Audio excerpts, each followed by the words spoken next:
All right, I finished another book and I'm excited to tell you about it. And it's super appropriate, having just passed International Women's Day, that I talked to you a little bit about the Batwoman Omnibus.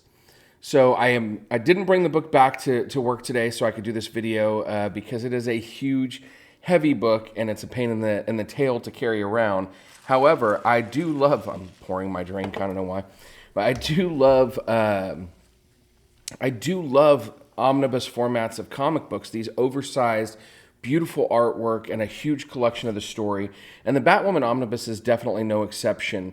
In fact, I think I got into the Batwoman Omnibus not knowing as much about the story as I thought that I did.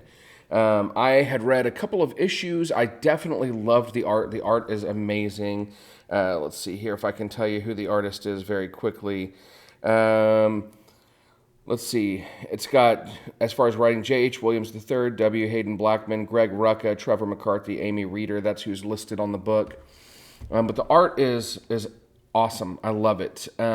It's got this vibe that is similar to like the famous Hawkeye run, a really great Black Widow run, where it really focuses on a couple bold colors.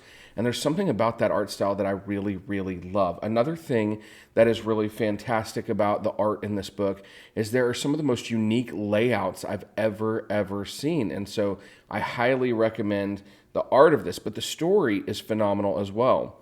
I thought that the CW Batwoman show pulled a lot from this, and it did, especially season 1.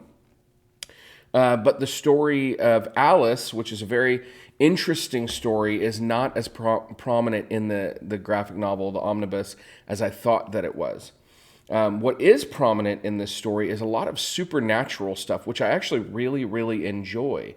Batwoman, who, if you're not familiar with Batwoman's story, her name is Kate Kane. She is a cousin to Bruce Wayne.